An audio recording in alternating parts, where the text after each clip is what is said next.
All right. Welcome to Talking Movies with Sean, Kenny, and Jim. And I'm Sean. I'm Kenny. And I'm Jim.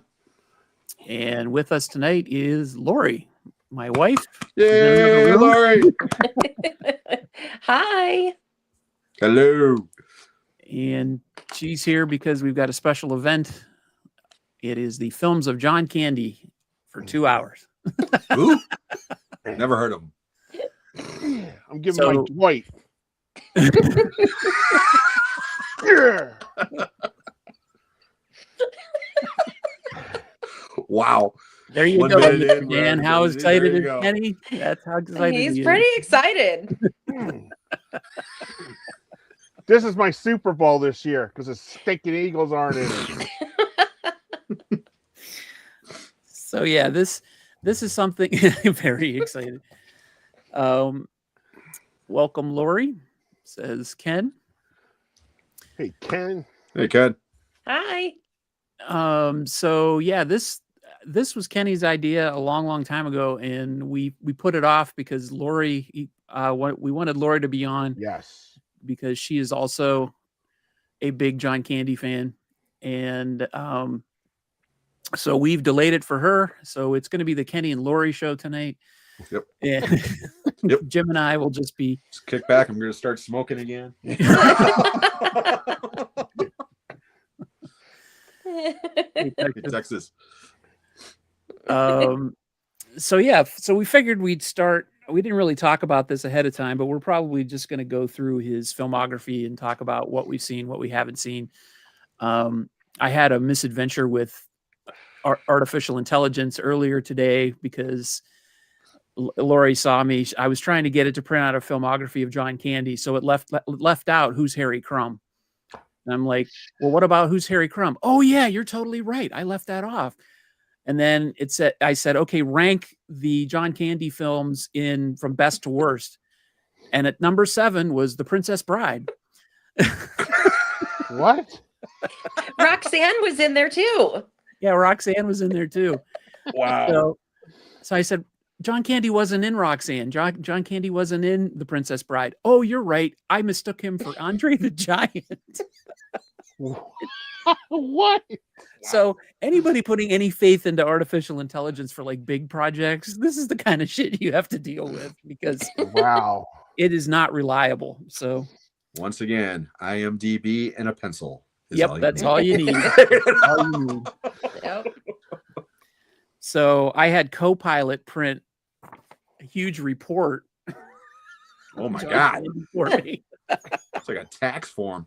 Yeah, it It is. does. It's 10 pages long, but it has all sorts of stuff, and it does not include Roxanne or The Princess Bride. But the main thing it did list a filmography, which we'll be going through. So Awesome. yeah. So Kenny, Yes, sir. why did you want to talk about John Candy? He is my favorite actor.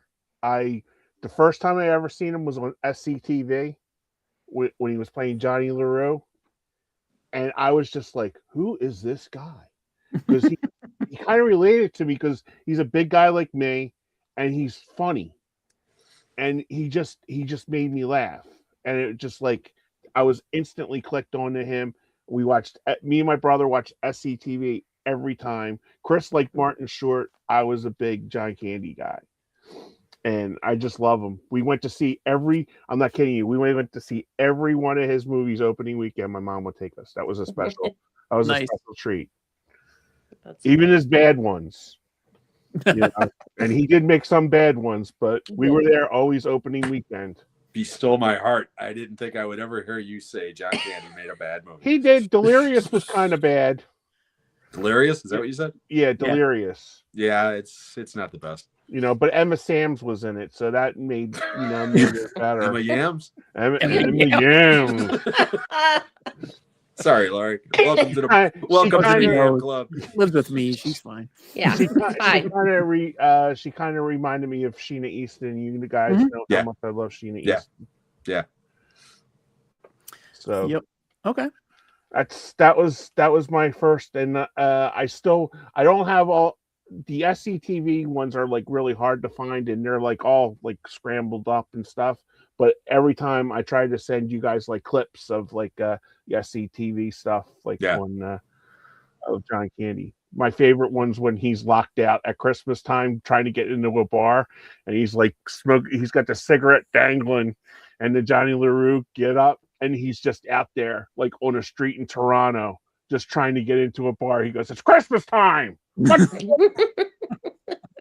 Cigarette dangling from his mouth.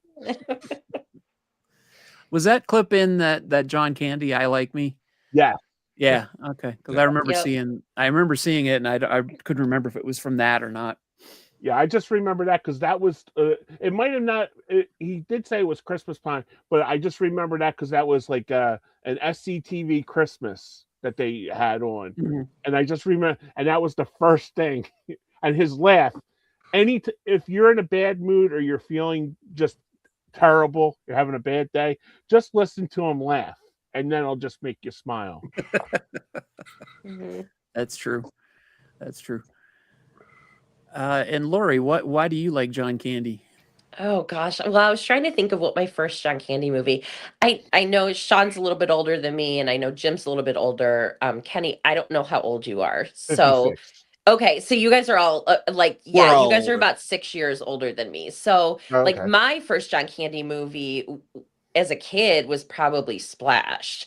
Okay. That was probably the first, but the one that I really remember and like watched every single day over the summer was Summer Rental. Like Yeah. my brother and sister and I, like we would put that in every day on like our VHS tape and put it into our, Betamax player. And, we would watch Summer Rental like every day. We thought it was so funny and we just loved him. So that's probably like one of the first movies that I really like fell in love with him. And then of course, Great Outdoors came out and, we watched that every day. And so, yeah, that was kind of Splash was probably the first time I really, recognized him in a movie. What about you, Jim?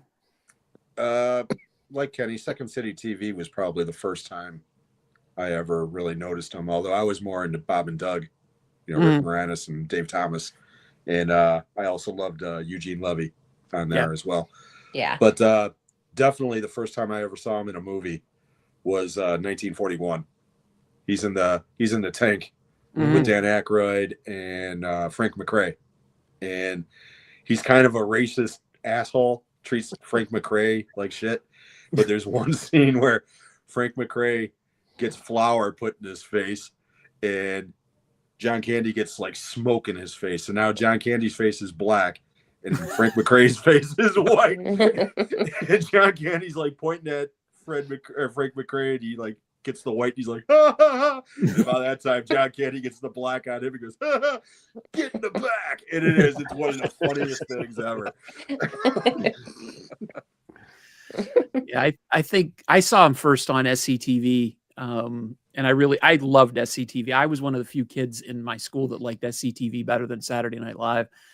But he was always great. Eugene Levy and Rick Moranis, all those guys. But I always liked him a lot. But the first time I noticed him in a movie was in Stripes. We went to see Stripes at the theater, and that was probably the biggest thing he'd been in up to that point. And I'm like, that's the guy from SCTV. This is awesome. He's in a movie.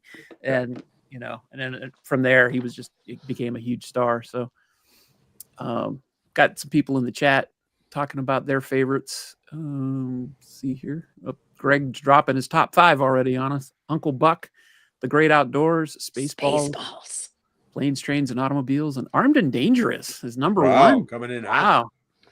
Wow. All right. Hi, Greg. Thanks for being here, buddy. Yeah. Hey, Greg. Jen's here. Hi, Jen. Hey, Jen. Great Outdoors is my favorite. Then Summer Rental. Ba ba ba boom. Let's see. Summer Rental is great. Greg. Yeah, Summer Rental. I mean, I know we'll go into it, but yeah, Summer Rental was 85. Yep. And I was working at the theater that year. He had 4 movies that year. Mm-hmm. It was like John Candy was like Michael Caine in 85, because Michael Caine used to have like 4 or 5 movies a year, every year, But I didn't really realize it until I went through the IMDb, and it was like, holy shit, 4 movies in one calendar year is insane. Even if One of them, it was just a small cameo, but the other three, he had substantial parts in all three of them. So it was Mhm. like, that's pretty impressive. Yeah. Greg says SCTV was edgier than SNL. That's for sure. Mm-hmm. It became edgier, definitely. And it was Canadian too, which gave it kind of a weird edge. Yeah, Which was cool. edgy but Yeah. polite. Yes. It was sort of like Kids in the Hall. Kids in the Hall had like a real edge to it too. Yeah, but that Yeah. was later. Yeah, that was much Well, that was later, though. 90. Yeah. The South Sea Sinner skit. Say that 3 times fast. On SCTV is gold. I don't know that one offhand. Yeah, I don't either. Oh, that was reversed order. My bad. Oh, so Saturday Night Live was edgier? No, I think he meant his No, No, it's movie his list. order. like, Oh, And okay. Armed Like and Dangerous Armed and was Dangerous 5. Oh, Five. okay. All right. Thank you. This is why you guys are here. I just read stuff. Oh yeah, I saw this. Remember his fisherman thing on SCTV and the plasmatics were on there and he was hilarious. That was Yeah. friggin' funny. I saw that on it's on YouTube somewhere. You know, Wendy O. Williams. I like the Hall Notes one with Chariots of Fire. I don't remember that one. I don't remember that one either. Oh, really? Yeah. Eugene Levy was remaking Chariots of Fire. It was like Chariots of Horns or something. Johnny Rue was going, I gotta get you guys to get to my place and play a couple songs. and Hall's like, hey, no problem. Notes is going, who's this guy? All right, so let's kick into his. We all know John Candy, what he looks like and stuff. I've got this little introduction I can read, but it's pretty much just that he was born in 1950 on October 31st in Newmarket, Ontario, Canada. He remains one of the most beloved comedic actors of the late 20th century. His career spanned over 2 decades and was marked by a unique blend of warmth, physical comedy, and everyman charm that endeared him to audiences worldwide. Yeah. His filmography is not only a testament to his versatility as an actor, but also reflects the evolution of North American comedy cinema from the 1970s through the mid-1990s. I never really thought about it like that, but that's true. So we'll jump into the filmography starting in 1973. If anybody's seen this in the chat, let us know. I haven't, but it's called Class of 44. It was his feature film debut. He was uncredited. Yeah, I tried to find that. I could not. Okay. I've got Class of 1984 and Class of 1999, but yeah. Then in 75, he was in a movie called It Seemed Like a Good Idea at the Time. He played Kopek, and that was a minor role. 76, he was in a movie called Tunnel Vision. That I think I've seen, but I don't remember it. Okay. Then in 76, he was in The Clown Murders as Ollie. That one I have also seen, but I don't remember. Okay. That was one of those Canadian slashers. Mm-hmm. Also in 76, he was in a movie called Find the Lady. He also played, he played the characters in the same name. It's the same one. He played Kopek again. It doesn't have any other information on it. It just says it's a spinoff of the previous role. It's another Canadian movie. And then Mr. Dan already mentioned it in the chat, 1978, The Silent Partner. Absolutely. Yep. You guys know how much I love that movie. Yep. I still have to see it. It's so good. Very good. So good. You and Lori Very both. cool. I think you guys would both love that movie. It's just so good. Okay. And it is not a comedy, although there are some humorous moments in it. So Yeah. That's considered a Christmas movie too, isn't it? yes. Yeah. Yeah, it's an action thriller. I'd call it more of a thriller than anything. Not an action movie, but Right. yeah. Great movie. And 79, he was in a movie called Lost and Found. That's with George Siegel, I believe, and Natalie Wood, but I might be mistaken on that. It might be a different movie. Let's see. Yep. Glenda Jackson. Oh, Lauren okay. Stapleton. Oh, okay. You got it, Kenny. Yeah. That was close. It's available on Tubi. Not a sponsor. Not yet. Not yet. Okay. Yeah, there it is. I found it.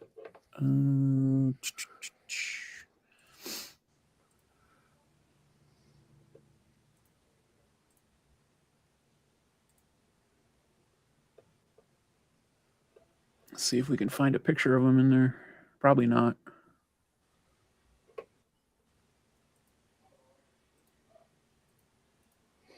I remember renting this movie because my mom loved George Segal. He was huge for a little while. George Segal was big for a Big. while. Yeah. Yeah. 70s and early 80s.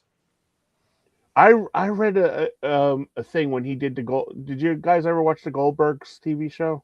Yes. Oh, okay. He was Pops on there, and he did an interview, and he said that he did a couple movies where he was drunk, and he lost his insurance because they wouldn't keep him up anymore, and the guy that went to bat for him was Burt Reynolds.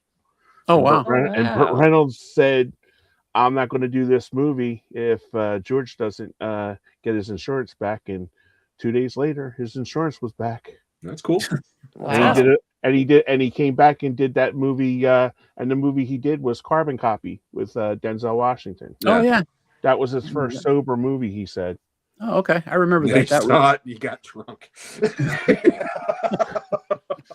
That movie's bad. It's bad. All right. 1979, he was also in a movie called 1941 Yeah. that was directed by some guy named Steven Spielberg. Yep. Hack. Private Foley. Yeah. Like I said, he's in the tank with Aykroyd. Yeah. Yeah. Then another Canadian thriller, Double Negative, also known as Deadly Companion in 1980. Not familiar with that one. Me either. And this one was one of the ones that my AI would not include in some cases. The Courage of Kavik the Wolf Dog. He played Pinky. Is a TV movie, but it's sometimes listed as a feature and it's a Canadian production. Sure. And yeah. Big favorite of mine. I had it on Laserdisc. Then he was in a movie called The Blues Brothers. Absolutely. Orange Whip. Orange Whip. Orange Whip. 3 orange whips. Hey, what car is this? 55. This is car 55. We're in the truck. Love it. Love it. Love it. Love it. Parole Officer Burton Mercer. Yep. Yeah, I adore every frame of that movie. It's one of my favorites. I just love it. Being a Chicago guy. Yeah. Then 1981, Stripes, Dewey Oxburger. This was his major supporting role and his breakthrough in Hollywood. Yeah. That's, like I said, that's where I found him and really, really loved it. Gonna be a lean, mean fighting machine. Yep. Then in 1981, he also did voice roles in Heavy Metal. Yep. We'll be talking about that one later. Oh, I wonder why. Then in 1982, he was in a movie called It Came from Hollywood, which I actually saw. Me too. Did you see that one? It's all trailers and stuff. Yep. Yeah. Him, Cheech and Chong, Dan Aykroyd. and was it Gilda Radner? I don't remember her being in it. Yeah, I don't either. Let's see. There was a lady, or one of the little hosts introducing clips was a woman. I know that. Yeah. Was Let it me Candace Bergen? No. No? Okay. No, they were comedian, or maybe it was Oh, Madeline. yeah, Gilda Radner. It was Gilda. Gilda? Yeah. Dan Aykroyd, John Candy, Cheech Marin, Tommy Chong, Gilda Radner. Score one for Jim. That's Good job, Jim. Thanks, Kenny.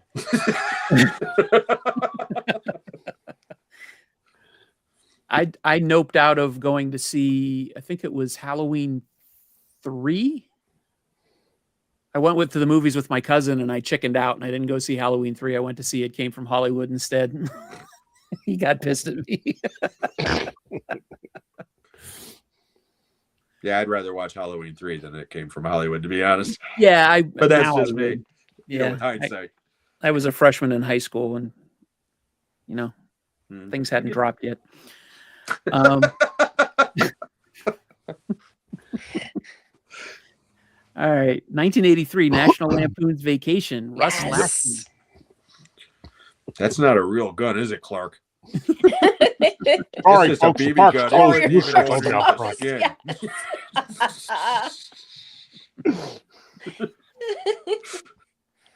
Yeah, That- love it, love it, love it.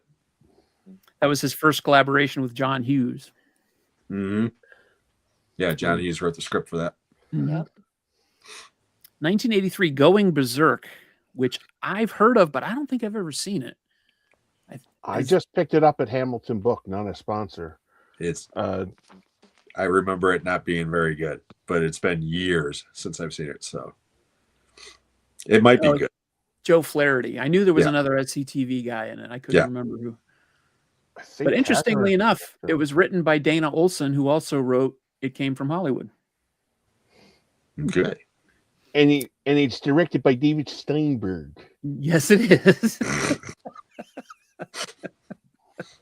I That's a- remember him. Yeah, I remember him. He's got a YouTube show where he interviews comics, and he goes, Yeah. "That's the most greatest thing I've ever seen you in." he was doing Steve Carell, and he said about Dan in Real Life that movie I love was Mhm. Julia. Yeah, it's a Fields. good movie. And he goes, "That's the greatest thing I've ever seen you in."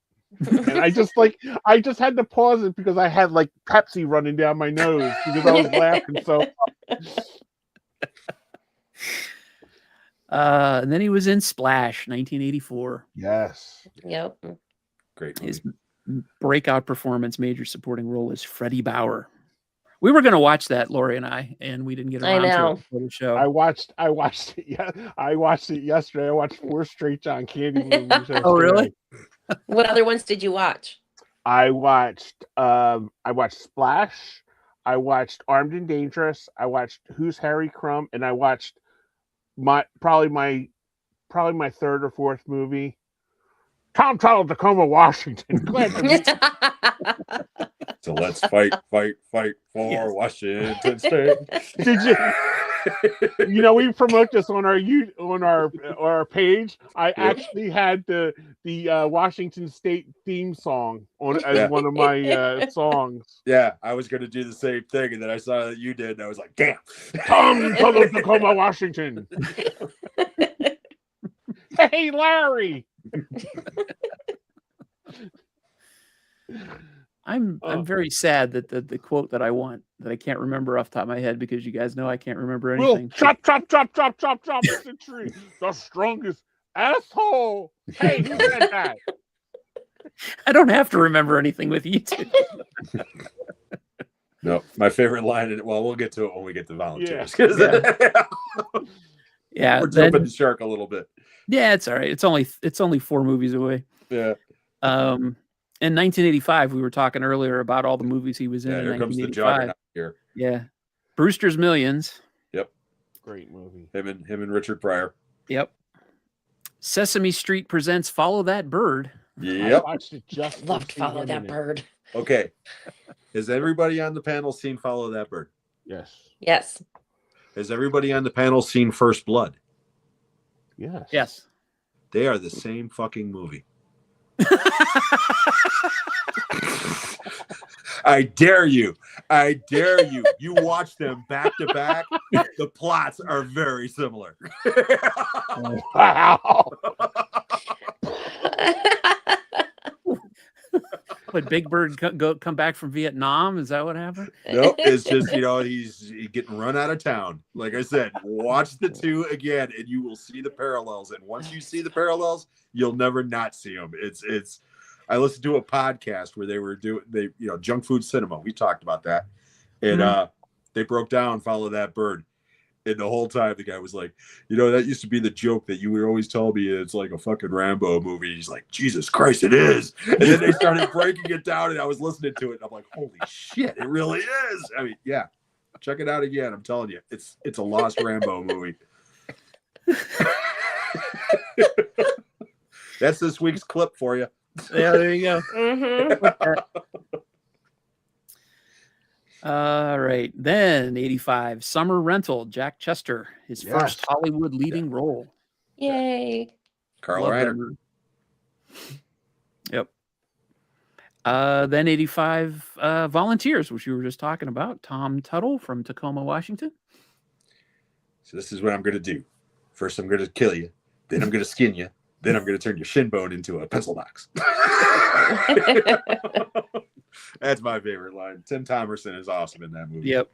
The other great line in that is when he goes up and there's like a wise old person, and he goes, Helen Keller once said. Oh my God! Still, me and my brothers quote that movie probably more than any other. Well, next to the '89 cinematic classic.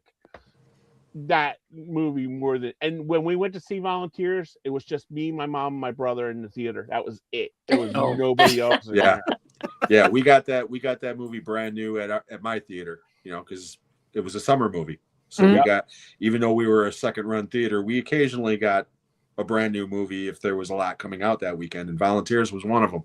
And yeah, you're right. We had it for 1 week, and it did not do well at all. It did Mhm. terrible. Whereas I don't think it's the greatest movie ever, Mm-mm. but I've definitely got a big soft spot for it. Yeah. It makes me laugh. It does. I think the more you watch it, the more you appreciate like the stupid like humor in it, Mhm. And Tom Hanks especially is doing Cary Grant for an hour and a half. Right. Yeah, and he loses his accent all the time. Yeah, like, exactly. during That's the what I'm movie. saying. It goes in and out. That's what I was going to say, because Lori and I were talking about it because we watched it last week. I think the reason that movie probably didn't do so well is because Tom Hanks played kind of a not very likable character. Oh, he's a douche. Yeah. Yeah. And it's against type for him, at least back then. I mean, now he can do whatever he wants, but back then, he was always the likable guy, and he couldn't.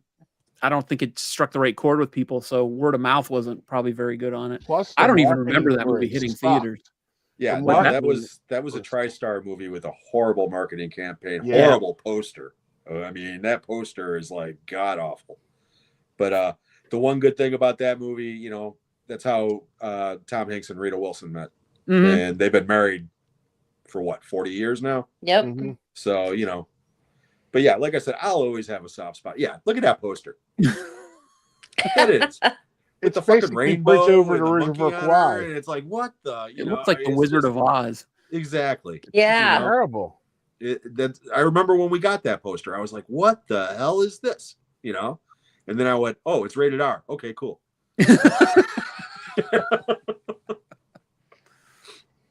Very, very weird. All right. The other one, Yale, a college. Yeah. Yeah. Yes. Just like little subtle things in there just made me laugh. Yeah. That's Nicholas Meyer. So Yep. it's the one Nicholas Meyer movie that nobody ever talks about. So. Mm-hmm. Then he did another movie as a TV movie called The Canadian Conspiracy. It was a cameo, and then he was in Dave Thomas, The Incredible Time Travels of Henry Osgood, also for Canadian TV. I think that was probably related to SCTV in some Yeah, way. that's what it sounds like. Then 86, Armed and Dangerous, Frank Dooley. Yeah, I have not seen that. it's okay. It's like there's one part in there at the end. He goes, "That's a big gun," and he goes, "Hop on in, Slim."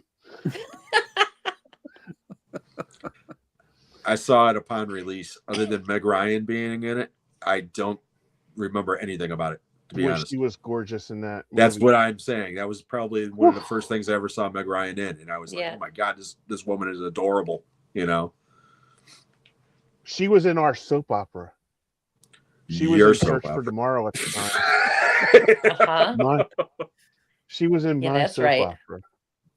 So that's why, because I was like, oh my God, it's like she's in this too. Wow. Yeah. Yeah, I'll definitely check it out, Greg. Oh man. Little Shop of Horrors was also 1986, but he had a cameo as the DJ. Mhm. Wink. Wink Wilkinson. 1987. Spaceballs. Yes. Now As you're Barf. talking. Barf. Now you're talking. Half man, half dog. I'm a Mog. I'm my own best friend. Uh-huh. I love that movie. Yep. We watched Oh, that one not too long ago too. Yeah, we did. I love when they're in the in the diner and his tail's going back and forth. Yes. Oh, sorry, honey. It's got a mind of its own.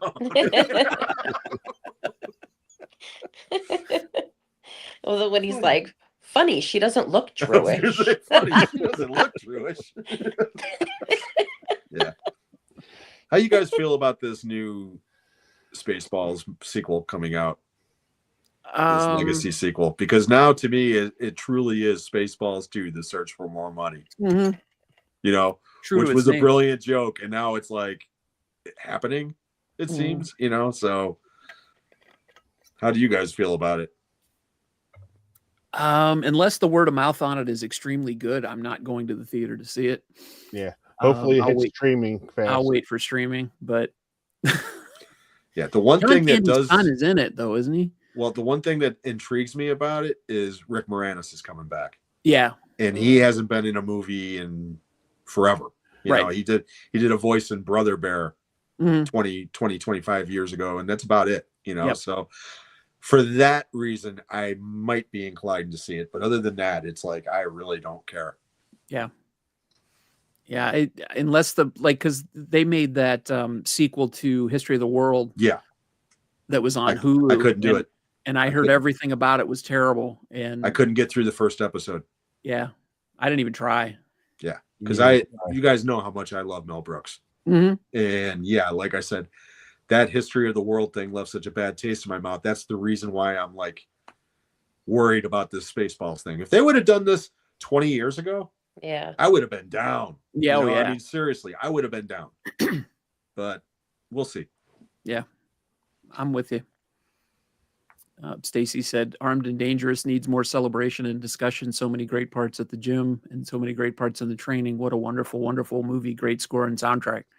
I was telling Lori I graduated in 87. My prom, I had that tux that they got stuck in the sauna in.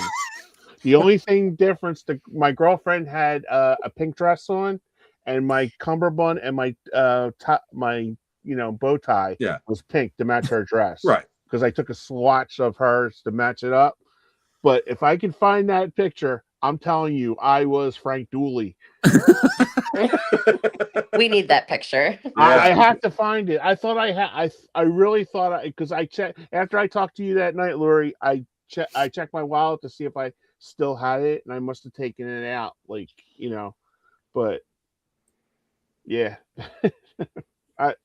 that does make me laugh too. And I heard about that discussion and I'm like, wait a minute, what? Jen said, I didn't know there would be a Spaceballs sequel. Yep, unfortunately. Yeah, next year. I think so, yeah. Which hopefully Mel Brooks is still alive by then. It's already wrapped, so yeah, I know. Oh, has it? Yeah. But they probably got to add all the visual effects and shit, but still. The man written by Josh Gad, Dan Hernandez, and Benji Samit. Yeah, that's why I'm like, yeah. And I'm looking at Benji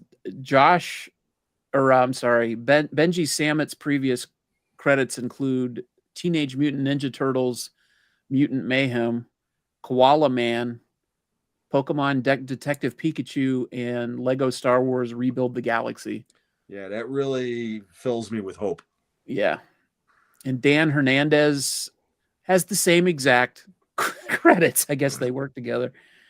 And then Josh Gad, I know the name. I can't remember what Olaf. Olaf. Yeah. Yeah. and Book of Mormon. Yes. Okay.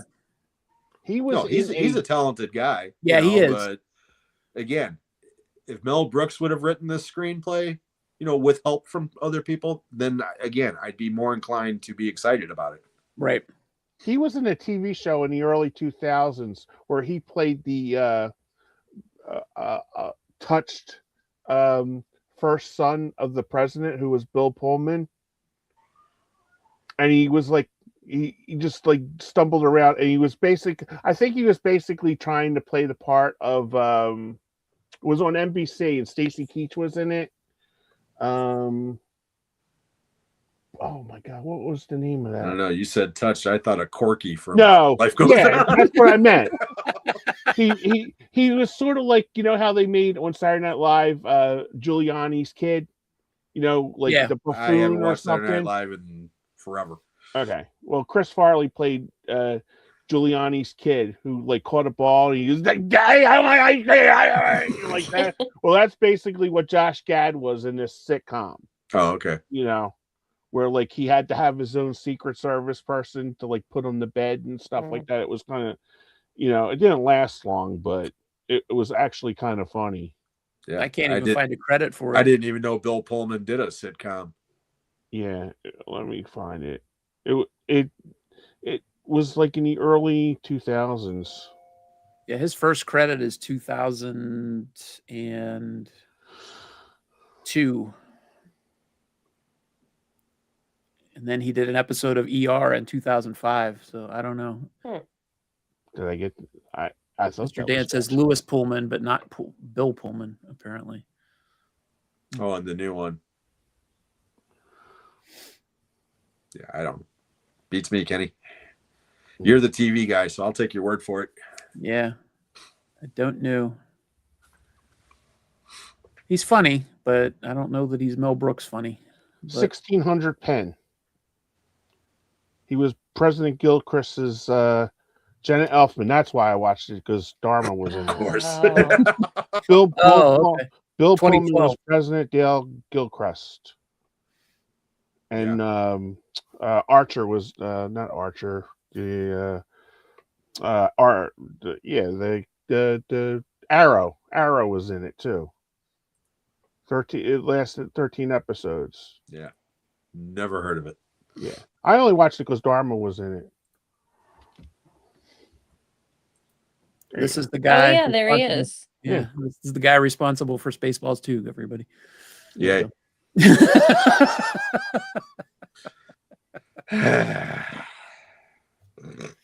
All right. Hey, there's another movie came out in 1987. Planes, Trains, and Automobiles. Never heard of it. What a piece of shit. No. That That's the pinnacle of John Candy movies, in my opinion. yeah. It's the Yeah. best. It is. It's Yeah. the best. His best performance, and it's the best movie. Yeah. Yep. You Agreed. know, I dare anybody to not get a tear in their eye between the "I like me, my wife likes me" speech, but more importantly, the speech at the end. Yeah. When they're when he tells him that his wife died and this and that and the other. It's so good. Yep. That guy was just so damn good in that Yeah. movie. I'm confused now. I think it was the John Candy documentary, or it was the Steve Martin, because we watched the Steve Martin documentary too. But Steve Yeah. Martin pulled the script off of his shelf and he started reading a different version of that scene, I think it was, and he got choked up. Yeah. Yeah. That's a reminder of how powerful it was. Ken says Planes, Trains, and Automobiles is a movie I watch every Thanksgiving Eve. Yeah. Yeah. I just started watching it because I've only seen it twice, and it was within the last 5 years, which is Yeah. sad. It's one of those movies I just never bothered watching for whatever reason. I saw bits and pieces of it, but I always saw the airport scene with Steve Martin trying to get his rental car. That's the refunded. thing. I will never forget that the opening night, because I saw that opening night in a packed theater. I mean, it was packed to the gills. And when he's walking through that theater or through that airport with the tie and everything else, and the music swelling, and Edie McClurg's on the phone, you could just feel it building Yep. in that audience. And then when he just immediately starts going, a fucking dodge, a fucking dots, and a fucking everybody starts. But when she says, "You're fucked," okay, that place exploded. I don't think I have heard a room full of laughter that loud since I was a child seeing Airplane for the first time. Wow. I mean, it was just people were literally falling out of their chairs at that moment. You know, I mean, it's just such a great scene. Yeah. Gobble gobble. Hey, you're the guy who tried to steal my cab.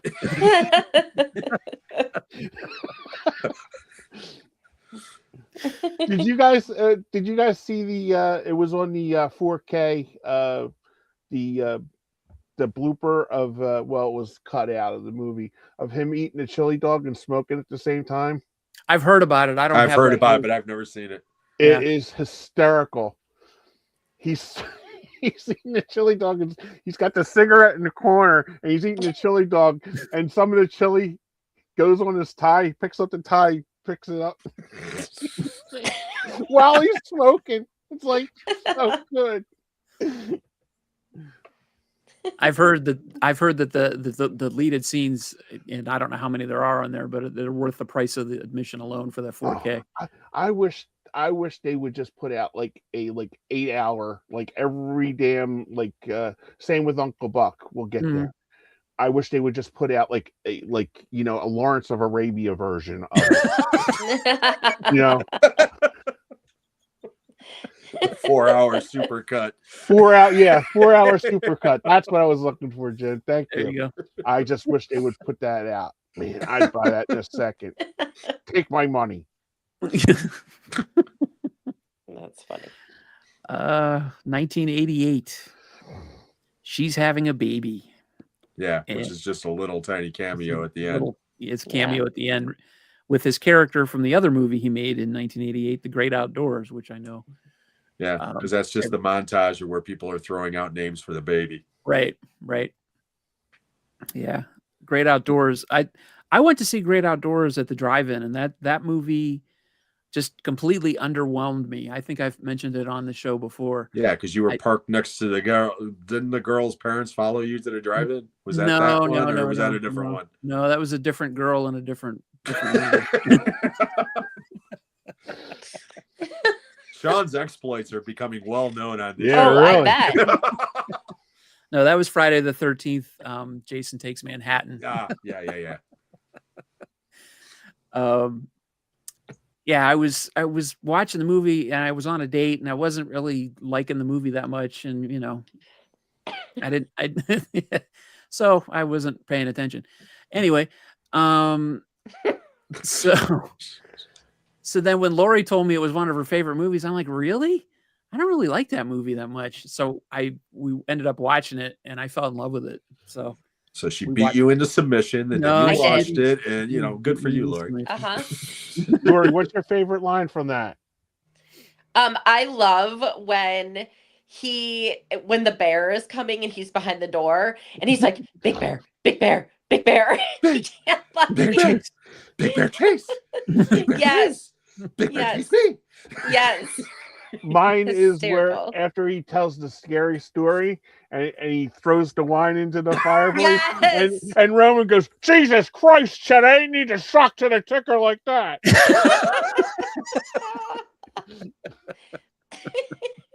You know what, Chet? You wouldn't know a good time if it fell out of the sky, landed on your face, and started to wiggle. Yes. I love after they go out to dinner, they're like, look at the size of the maggots on that thing. All right, Lori, I got a question for you. Okay.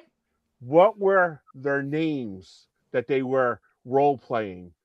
Who was John Candy's name before Roman and Annette Bening walked in? I know. Lay it out, Jim. I don't know. Well, it ain't Salandra, but I know his name is Bert. Just a guy named Bert. Bert, the hunter. You'll be Shalandra from the forest or whatever, and I am Bert. Just a guy named Bert.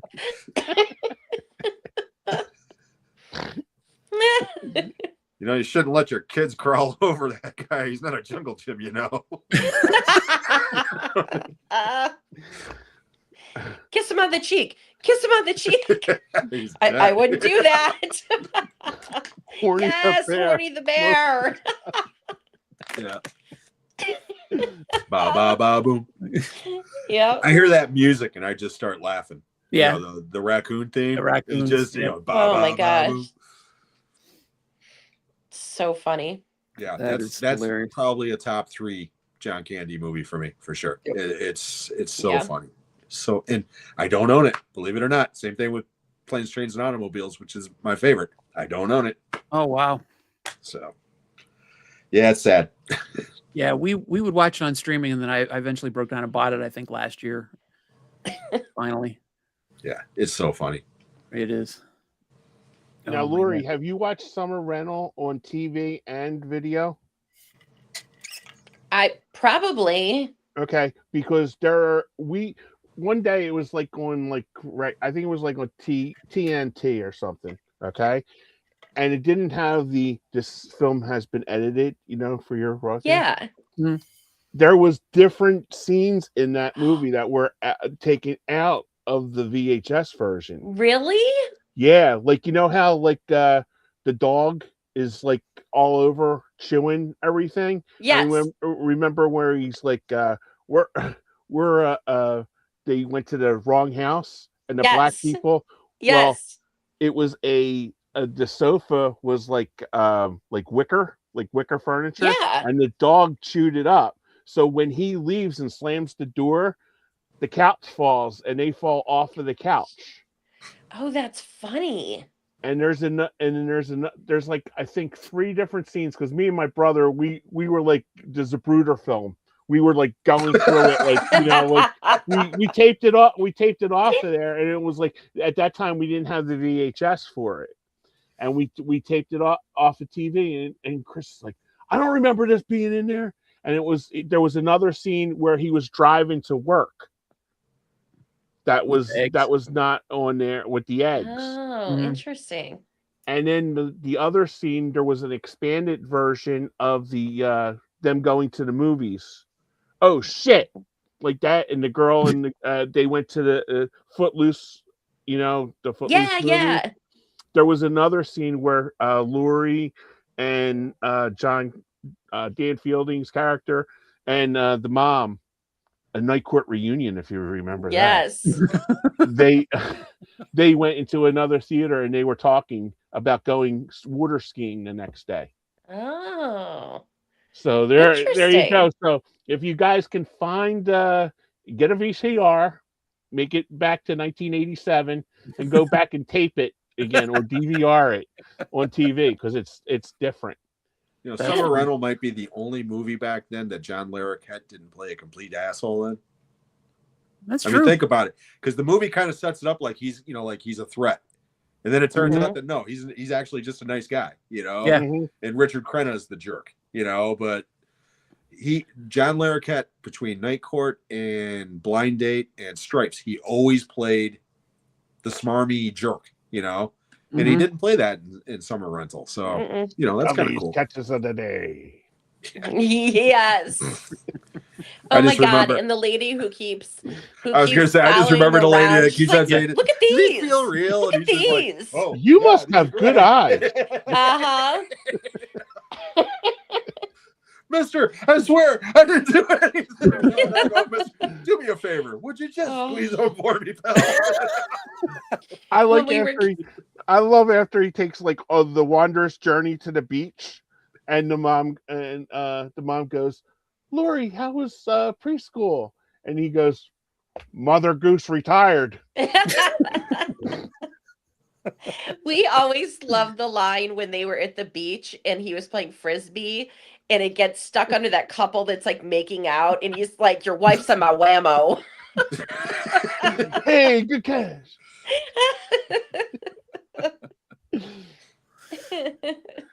Oh, we got a new subscriber. Hey, Chaka. Hey, Shaka.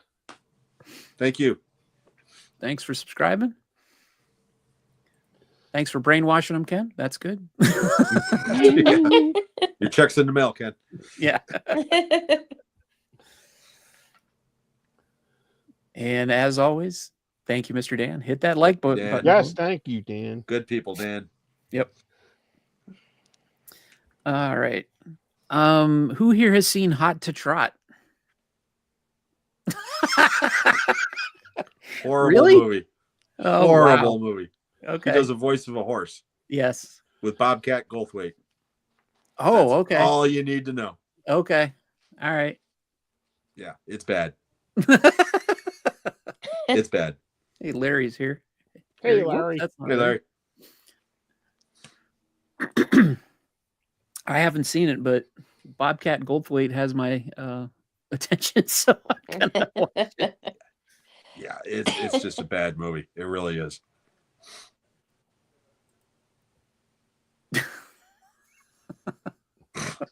Yes.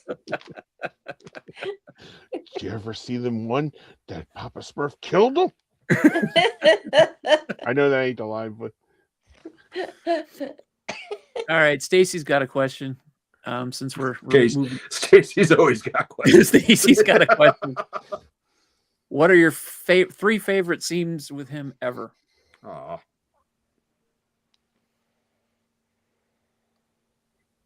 God, I have 3 just in one movie Yeah. with him. Yeah. Take anything in Planes, Trains, and Automobiles. Yeah. Mm-hmm. Any scene. And Yeah. that would probably be my top 3. Yeah, the other one scene in Planes, Trains, were those seats hot? My ass feels like a Whopper. Got grill marks on my Grill ass. marks. It's Her not last the baby. funniest scene in the world, but the scene where he's playing the dashboard piano to mess To around. mess around. I love that That scene. physical comedy Yeah. with the seat belts and then the cigarette. And Yeah. yeah. And then he breaks out the saxophone. Yep. I love that scene. Turns into the devil. Yeah.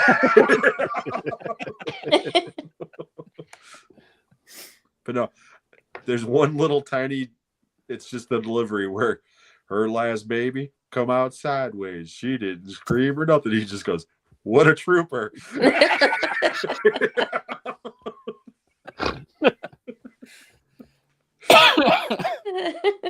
I forgot about that, but I Yeah, remember it's that. just the way he says it. What a trooper.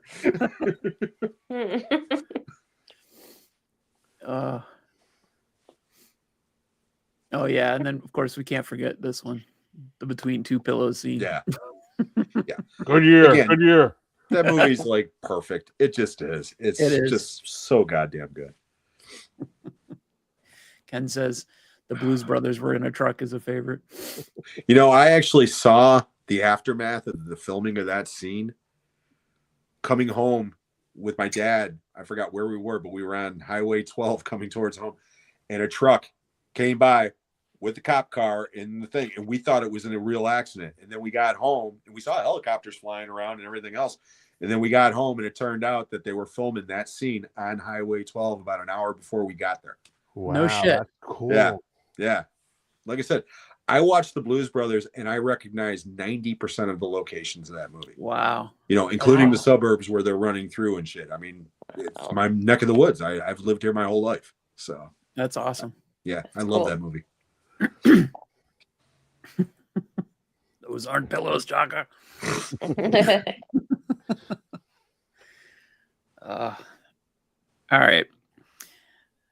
I've got to see Hot to Trot. Then we got 1989. Who's Harry Crumb, which I have in my collection, but I haven't seen.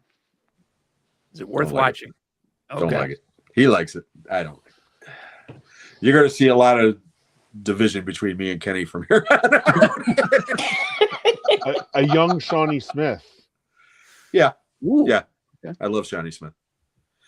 I remember the poster to that movie more than the actual movie because he was like the Garfield stuck on the window. Mhm. Yep. Yeah. I think we had a standee for that in our theater, if I'm not mistaken. Yeah. And everybody thought it was I don't remember much about that movie at all. It's a slightly better version of Master of Disguise with Dana Carvey. Oh God. Sorry. Oh, I said it was better, Kenny. I didn't say it Yeah, was. you did. You said slightly better, which really doesn't move it much beyond into the Okay, positive range. Okay, it's better. not a then. great It's better movie, then. How's but it's that? still fun. I had fun rewatching it again Okay. yesterday. Yeah, to be fair, it's another one I haven't seen in years. So Yeah. 1989, also Speed Zone, also known as Cannonball Fever. He is a lead role as Charlie Cronin. Yeah, nothing.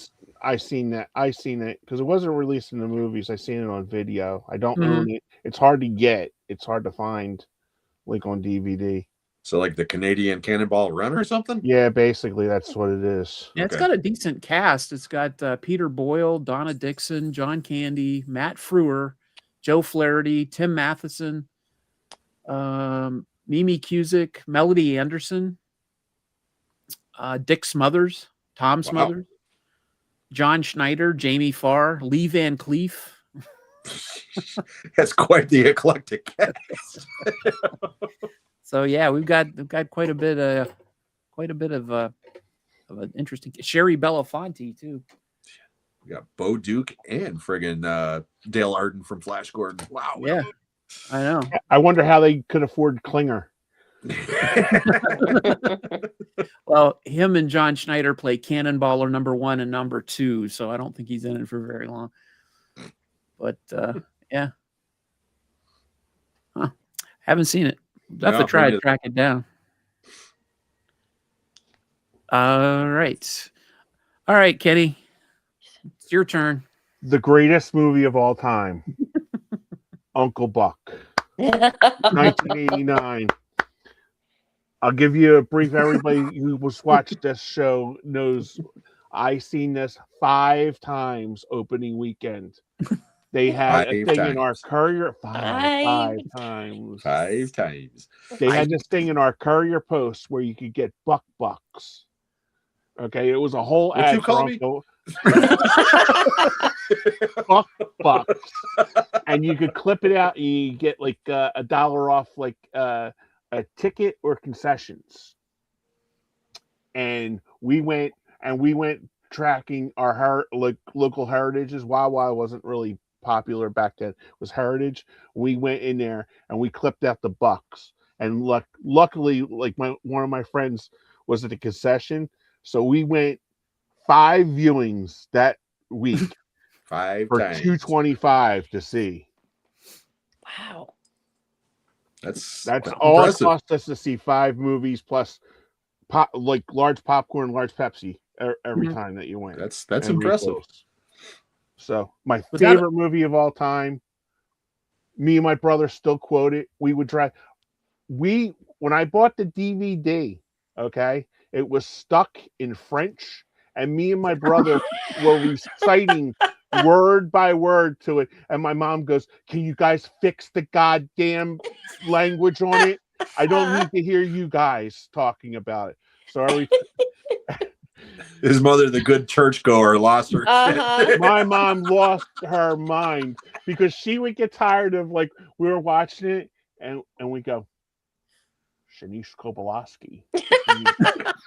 And she would go, damn it, because she hated like when you like knew the lines or you would talk like during the movie, and she would just like look over and go, I'm not watching this with you. So, but yeah, that was even on our like you had the message machine.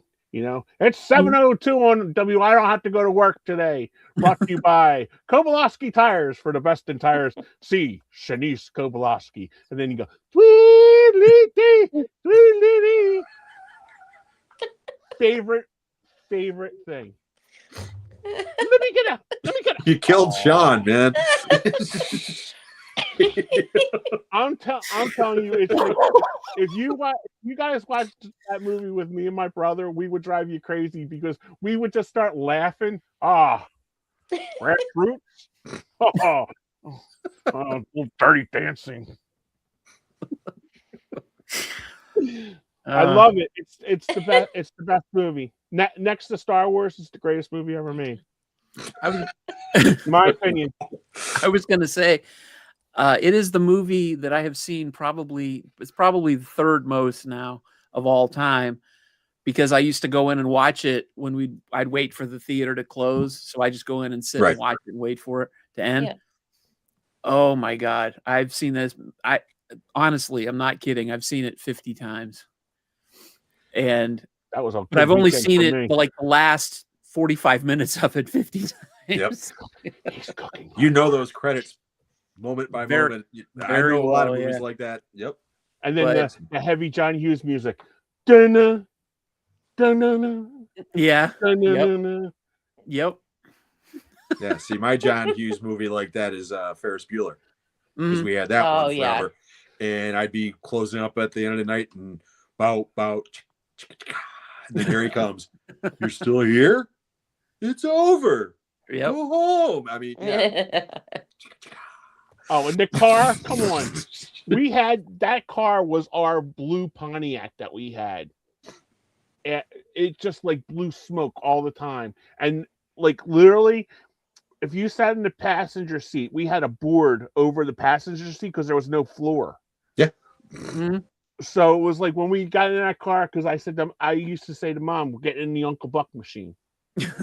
you know, like that. And she's like, Love, it's a car. I'm like, it's a Right. machine. But oh yeah. Yeah, my buddy, one of my best friends growing up, he had a Volkswagen Beetle. That was his first car. And the same thing, the passenger seat, the floorboard was gone. Mhm. And I'd have my feet straddled over this hole, praying to God that he didn't come up on some roadkill that was going to come up through the floor and hit me in the nuts. You know what I mean? Oh yeah. Anytime it'd be raining, it'd be like, no, Rob, I'm not driving to school with you today, man. You're not a gnat, are you, Bug? Bug? Gnat? Do we see a similarity? I had the biggest crush on the girl that played his niece. Gabby Hoffman? No, not that one.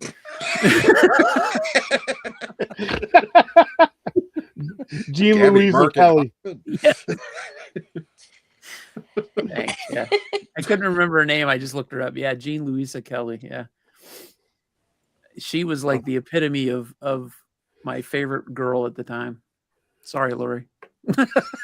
No need to apologize. I had my own crushes. But yeah, Gabby Hoffman was a close second. No, I'm just kidding. By the way, the movie we were talking about was Uncle Buck. I don't know if we ever said the name. Yeah, You Uncle just said it was Buck. the greatest movie of all time. Why is your uncle microwaving your clothes? Because he couldn't get the goddamn the clothes washer to work. Blasphemer! Yeah, Kenny gets mad at me. I'm not a fan of Uncle Buck. I was never a fan of Uncle Buck. I mean, it's not a bad movie. It's just it never connected with me the way it does with him. But it's like I said, you like what you like. Yep. I will certainly never pick on him about loving Uncle Buck. Bust I a think- move. I had think, that oh song yeah. in my head every day. I think everybody's had that moment where somebody's telling something that you shouldn't, and you're going like this, like cut it, and he's like always brush it off at the bowling alley. Yeah. The scene about the Maisie being a silly heart at school Yeah, with the principal, the whole silly heart thing, and take a quarter and go downtown and have a rat gnaw that thing off your face. how about when he goes into the bathroom and he sees the little legs dangling from the toilet, and he has to kneel to pee? Yep. Oh, good. Glad Lori is here. Nice to see a female on the panel. There you go. Thank you. And Jen likes the same scene I do. That lady's mole. Melanoma. I like where he's giving. I always thought that was his son, like that sat next to him. Oh where, yeah, where he said, "Hey, let me warm her up for you." yeah. I'll keep going. The one thing that I've heard about that movie that I think makes it a real classic is the way that John Candy talks to the kids. Hmm. He doesn't talk to them like kids. He talks Yeah. to them like they're grown adults. Hmm. And I think that really works, especially in that scene, like you're talking about in the principal scene with that little kid. And the kid is just like instantly enamored with him and trusts him. Yeah. I think Macaulay Culkin even said that John Candy was the only one that ever asked him how he really was. Yeah. Hmm. Yeah. Yeah. Everybody yeah. who ever worked with John Candy loved him. Mhm. I've never heard anybody say anything bad about him. Nobody. Nope. No. All right. This is one I've never heard of before, but he only had a cameo in it, so I guess that's okay. It's called Masters of Menace from 1990. He played a beer truck driver. No idea. I've Nope. never heard of that one before. Mm-mm. See if I can find anything on that. I won't stop the proceedings as I look though. But yeah, beer truck Oh, driver. he probably did it as a friend because Tito Insania was the guy that picked him up by the balls in Planes, Trains, and Automobiles. Oh, okay. And You know, I've wrote never it. seen anybody picked up by their testicles before.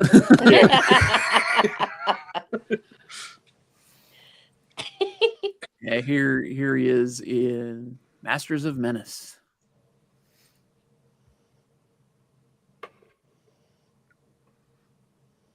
Already.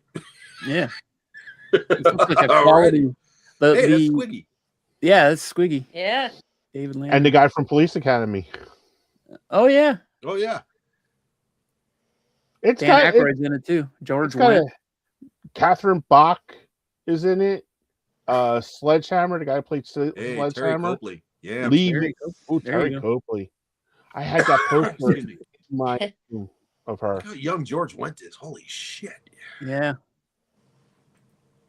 This is the poster. This is probably why I never went anywhere. Yeah, that looks like a Second City thing. Yeah. Huh. We got some crappy movies in my theater. We didn't get that one. Yeah, I never heard of that one. Mm-mm. All right. Also in 1990, he did another cameo, filmed in 23 hours. Home Alone, Gus Polinski. Don't like that movie either. I don't like that movie. People get mad at me when I say that, but sorry.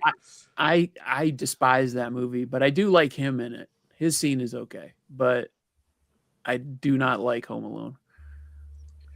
Hi, Tour. My niece is on. Oh yeah? Yeah.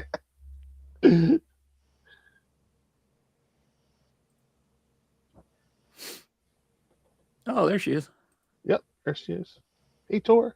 Hi, Terry. Hi, Uncle Kenny. Oh yeah. And speaking of uncles, Ken mentioned that Amy Madigan, who was in Uncle Buck, just got Yeah. nominated for an Oscar in Weapons as Oh, Aunt wow. Gladys, which is Yeah. I hope she wins too. I do too. And Jen is not a Home Alone fan either. Yeah. Robot. You ever watch Robot Chicken? Yeah. They did a spoof of that. They were like the real Home Alone. Did you see the two burglars? And they're like, "Hey, watch out! There's a bunch of tacks on the ground." And he was like, "Yeah, I tried to grab that doorknob, but I noticed it was really warm, so I let go." And then about that time, you see the kid up on the steps. "Ha ha, guys! Bet you didn't see this coming." They just take out a gun and shoot him.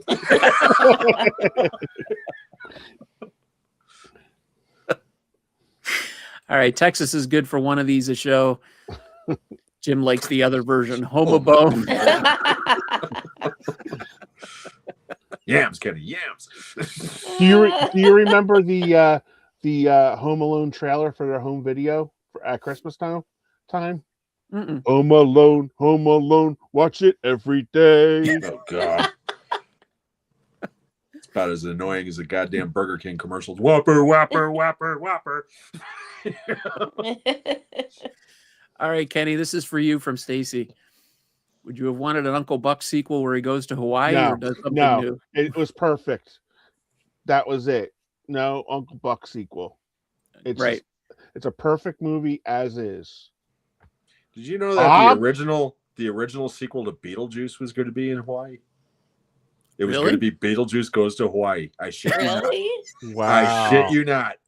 30 years ago, Wow. the original pitch for the Beetlejuice sequel was Beetlejuice Goes to Hawaii, and they were going to turn it into like a beach movie, like the Frankie and Annette movies. Oh no. I shit you not.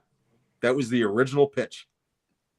What Wow. was Beetlejuice going to see Don Ho down there or something like that? Don Ho. In the wine, say Don Ho 3 times.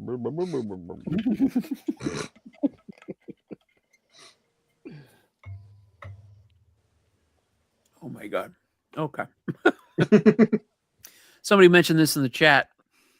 Also in 1990, The Rescuers Down Under, Yes, I do Excuse remember that. who played Wilbur. I think I've somebody seen it. I mentioned- don't remember it. Yep. Whereas the original, I remember Slasher. quite a bit. Fred. You guys ever see the Disney classic, The Rescuers? John Candy was in the sequel, The Rescuers Down Under, playing Wilbur, Orville's brother. I saw the original, never saw the Yeah. sequel. Yeah, I remember the original because that came out when I was like 10. Mhm. Yeah, we had the sequel, I believe, at my theater, but I didn't go in and watch much of it, and it wasn't there very long. Divisive movie here, 1991, Nothing But Trouble. You like that one, Kenny? You know what? I try. I've watched it because we went to see it opening weekend, and my mom's like, "What is this?" You know. And the thing that really threw her off was Chevy Chase with an earring. That's what threw her. Threw her off. That's Dan Aykroyd's nose didn't. well. Plus the brothers, the Oogla brothers or whatever like that. But oh my God, it's like we're sitting there, the three of us are sitting there, and my mom goes, "Does Chevy Chase wear an earring?" I'm like, "Mom, we're in the movie theater, the movie's going on." She was so laser focused in that. Even when we got to the car, I went, she goes, "I just can't get over Fletch wearing an earring." I shouldn't laugh though, because that was my mom's reaction when she saw Harrison Ford with his. Really? Yeah. She said the same thing. Harrison Ford's got an earring. Yeah, but Jen says he had a penis nose, but my mom Yeah. took it out that he had an earring. I was trying to find a picture. Yeah, no, that movie. Yeah, I don't like that movie at all. I was hoping to God that that wasn't one of your favorites, Kenny, because No, it's not a good. It's I not won't one pick of my on Uncle favorites. Buck, I wouldn't but even I'll put pick that in on the top Nothing But 10. Trouble. I know it has a loyal following. It's got a cult for it. following, no doubt. Pretty accurate depiction of Jersey, though. Yeah, that movie's just gross. It's the It best is. way to describe it. It's just gross. Didn't Dan remember- Aykroyd's brother write that? Huh? That was Yeah, all Pete- Aykroyd, I think. Peter and Dan Aykroyd. Peter did, yeah. Yeah. I remember reading the biography of John Belushi, after he died, and Nothing But Trouble was something that him and Aykroyd were constantly talking about. Aykroyd was constantly talking about getting this movie made, and I knew that when it came out, and I was like kind of excited for it because I'm like, he was so into making this movie. Yeah. It's got to be good. I walked into the theater and I watched 10 minutes of it and said, "Fuck this! I don't want to Yeah. see the rest of it." Yeah. Awful. It's painfully unfunny, in my Yeah. opinion. It's not good. I like to ride in it. The Bone Crusher. It's a bad movie. Yeah, I don't remember. That's like a much worse version of The Burbs. I like The Burbs. I Mhm. don't like Nothing But Trouble. I just remember Humpty Humpty in it. Yeah. They were big Digital at that time. Underground. Digital Underground, yep. They were huge around that time. Do you like that Yeah. movie, Laurie? Which one is it? Nothing But Trouble? I don't think I've seen it. Oh, okay. You're not missing much. Dan Aykroyd, John Candy, Chevy Chase, and Demi Moore. Oh, that sounds like one I would watch. And Chevy Yeah. Chase and Demi Moore, they get pulled over in this small town for whatever. I forgot what the deal was, but Mhm. and they go to court, and Dan Aykroyd is the judge, and he plays like 3 different characters, and it's just a gross movie. Huh. It's Yeah. just, it's not funny. It's just gross. Okay. I'll show you the first 10 minutes of it later. Okay. It's Yeah. sort of like a fever dream. And Yeah. that's what Okay. it is. It's Yeah. like It was an Aykroyd vanity project. I know Mhm. that. Yep. Huh. Interesting.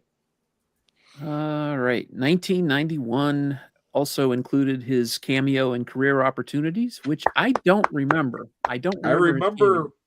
he's the one that I hired him. remember. Oh, on the that's damn right. horse, That's right. Okay, Jennifer Connelly. But I don't remember anything else about it Yeah. except for that. You know, it's kind of hard to forget that. My friend and I went to the movies based on the strength of that trailer because that was in the trailer. Jennifer Connelly's a vision. She's just a Oh. beautiful woman. Still is. Yeah. Just Yeah. absolutely Yes. beautiful. I love Good her. actress too. I mean, Yeah. Yeah. I don't want to make it sound like, she's just, eye candy. Eye Not candy, at all. yeah. She's very good She's actress. a great actress, Mhm. but that's not why we were seeing her back then. Yeah. And then 1991. I was looking down. I can see you out of the corner of my eye. 1991 also brought us Delirious and Only the Lonely. And One of those two is good. one of those two is good. Only the Lonely played at my theater, and I remember I wanted to see it, but it wasn't there long enough for me to get a chance to see it.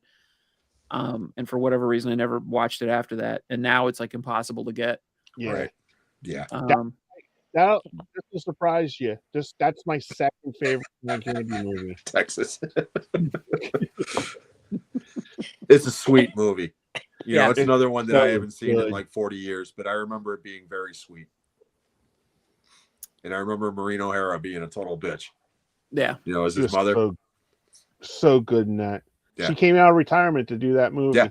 Mhm. Yeah. Because of John Oh, wow. Candy. Mm-hmm. They got along on set, right? Oh yeah. Oh yeah. Okay, that's what I thought. Yeah. No, again, I've They were on never the heard stage show anybody together, not right? get along with John Candy. Yeah. Right. Yeah. There's a great story about that because the first day of like filming and stuff like that, John had this big, huge ass trailer and stuff. And he goes past and he's talking to Jim Belushi and he goes, "Whose the trailer is that?"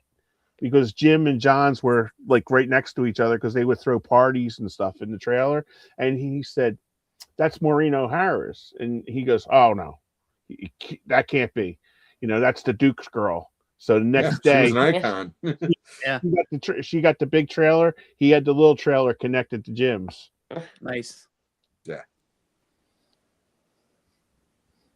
Yeah, she's awesome in that Great movie. movie. That's such a good movie. Her and Anthony Quinn, that did so many movies together. Mhm. Yeah, I remember that movie much more than Delirious. I saw Delirious, I think, on video on the VHS, but I don't remember it. That one I always get confused with Soap Dish. Yeah. Mhm. Well, they were about With the same, Sally around Field? the same Yeah. time. Yeah, Yeah, and they got but similar plots, if I'm not mistaken. Delirious is just a bit. Oh, man, I hate to say it, but Isn't it's Muriel Hemingway in that? yeah, and Okay. like I told you, Emma Samms is in it. Yeah. Yeah, Raymond Burr's in it. Charles Rocket, Sledgehammer's in it. Charles Rocket. There's a trivia question for you. Most Yeah. famous for dropping the F-bomb on Yep. Saturday Night Live. Yep. And for bonus points, do you know who the host was for that episode? I don't Uh-uh. remember. Charlene Tilton from Oh. Dallas. Wow. Wow. There's a There's name some I haven't yams for heard. you, Kenny. Oh, I remember Charlene Tilton because she was married to Johnny Lee. I've been looking for love in all All the wrong places. Yep. See, now I'm thinking about Eddie Murphy as Buckwheat doing that. Whoopin' put up.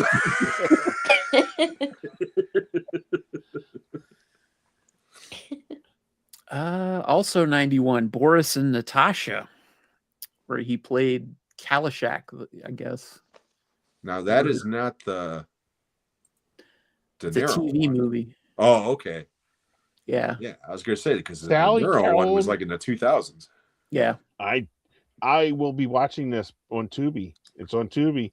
Yes, it Dave is. Thomas is Boris and Sally Kellerman is Natasha. Yep. I have Andrew. Actually, I do remember that. Now that Andrea you Martin, mentioned Sally Kellerman, I remember her playing Natasha. Mm-hmm. Okay, will be yeah. I watching mean, that. I got vague memories of it, I should say. It's on Tubi. There you go. And he was also in a movie called JFK playing Dean Andrews Jr., which That was so good. he was fantastic. And the whole movie's great. It's one of my Yeah. favorite movies, but he's Yeah. really good in it. I got to watch that again. I haven't seen that in 30 years, probably since it was released. Really? Yeah, I it's watched. been- I saw it at the theater, and then I remember when it hit video. It had the Mhm. 2 tapes, and I rented it, but I've never owned it. And yeah, that's something I definitely got to watch again. Yeah, I watched Shout Factory put out on Shout Select the extended version. Yeah. The director's cut. Yeah. And I watched that I think 2 years ago, and I was glued to the TV. Just amazing version. Nice. I love that movie. I'm a JFK conspiracy buff though. So Once Upon a Crime came out in 1992. I've never heard of that movie and I've never seen it. Kenny, have you seen that one? Yep, I own I it. Jim Belushi is in it. Yeah, I didn't like that one either. But again, to be fair, I know I sound like a broken record, but 30 years at least since Right. I've seen it. So Oh, I've you never guys seen know I like Sean Young too. Sean Young's in that too. yeah, Mm-hmm. Richard Lewis in that one. Yep, and Sybil Shepherd too. There you go, Texas. I remember that poster. I didn't have it, but I remember it. I remember that. I had the Terry Copley one because she had just made We Got It Made. I had Oh, Heather yeah. Thomas on my wall. Heather Thomas. Yeah, I And the remember Fall that Guy. one too. Yep. Oh, jeez. All right. 1993 Rookie of the Year was an uncredited cameo as Cliff Murdoch, the announcer. Yeah, Yep. he's the announcer. Yeah. You know who else is in that movie? Crazy Gary Busey. Sorry, I was triggered. That's a cute movie. Even though it's about the Cubs, I still Yeah. like it. I hate the Cubs, but I do like that movie. I always get that. Did that come out around the same Little time? Big League. Little Is that- Big League, Angels in the Outfield. Oh, and yeah, The Sandlot. yeah. It was like there was a bunch All of those kids' baseball movies. movies. Little Yeah. Giants was the football movie at that time too, with Rick Moranis and Al Yep. Bundy. Yep. 1993 Cool Runnings. This is one I have not seen, believe it or not. Are you You've kidding never me? seen- I've Oh, never- Glory. Married right now. Oh my goodness! Feel the rhythm, feel the rhyme. Get on up, it's bobsled time. Cool runnings. Holy shit!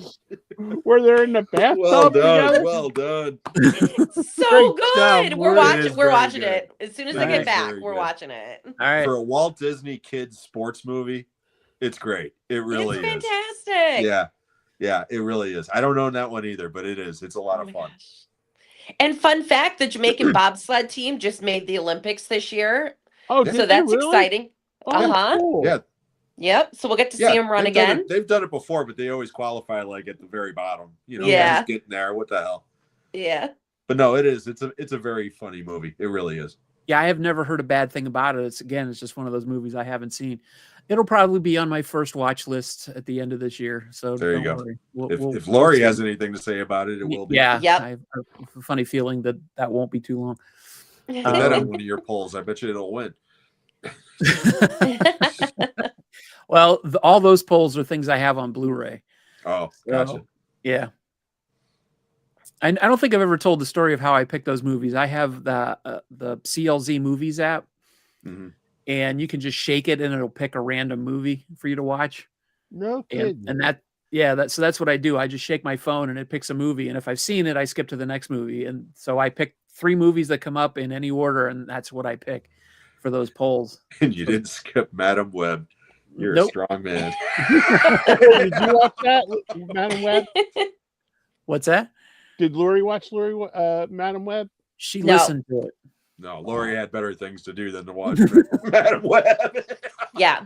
She did say though, and Lori, I'm going to say this. You said by the sound of the dialogue, it sounded like something you would want to watch. It did. It's true. I like those like cheesy, like teen angst movies. So like it kind of, I was listening to it from another room and I was like, I might have watched this. And yeah, it didn't sound great though. Oh, it was terrible, but Yeah. it was great. Just I like watching very bad movies. Yes. But oh my god, this movie was just terrible. That thumbnail that you made with the little Pepsi logo. Yeah, that was I great. liked it. I thought that was great.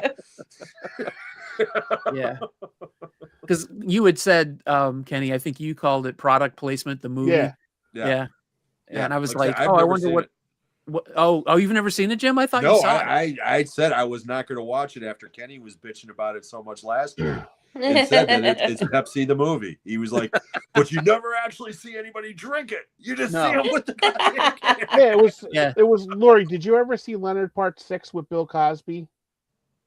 I don't think so. That was the product placement for Coke, Yeah, that was Okay. the movie. Yellow pudding pops, and Yeah. Oh. it was just like so anything that he was hawking Polaroid, like Yes. you've seen in this movie, and it was just like, and when I seen Madam Web, I'm like, this is Leonard Part 6 all over again, and it, it made more money than Leonard Part 6, but it still sucked, badly. Yeah. The deleted scenes is Leonard Part 6 with some roofies. Oh, Texas is on the same wavelength as you, Bill Cosby. Bill Cosby.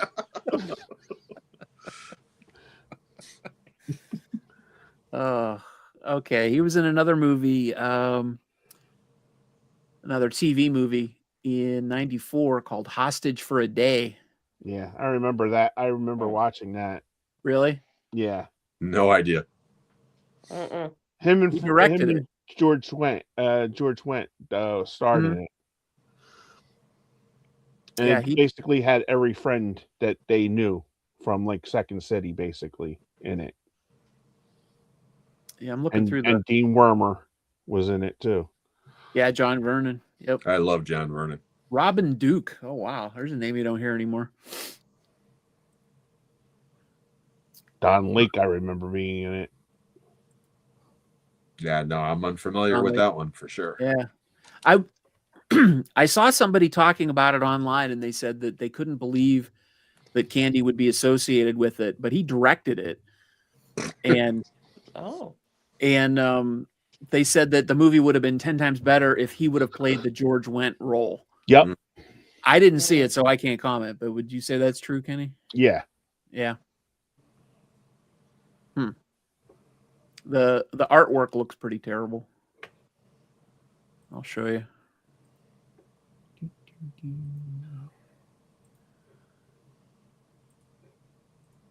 So terrible, I can't show it. Oh yeah. Oh God, Yeah. A John George- Candy film. George Wendt looks Wow. like he's passing a stone.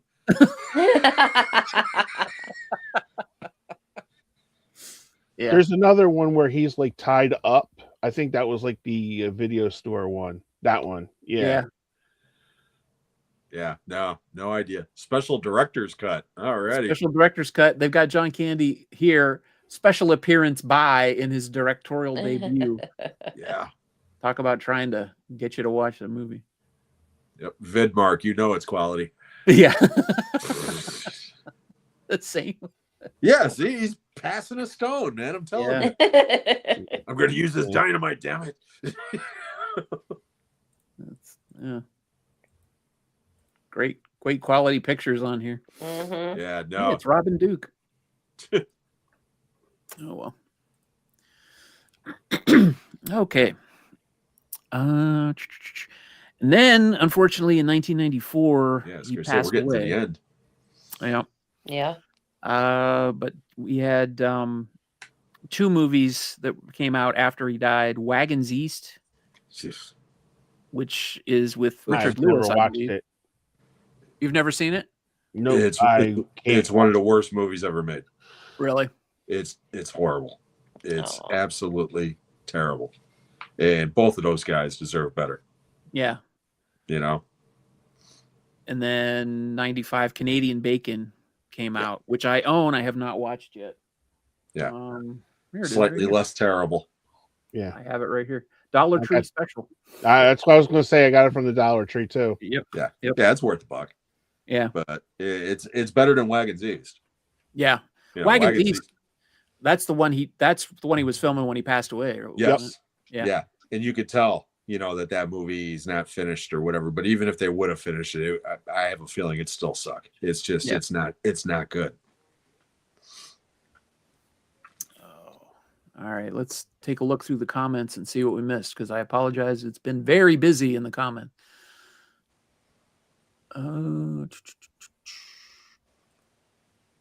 Maureen would wake up every day and slap John Candy in the face. Fact. Okay. All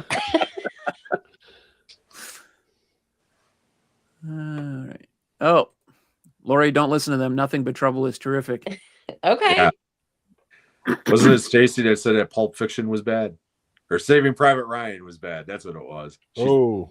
She thought Saving Private Ryan was boring, and all three of us were like, "What?"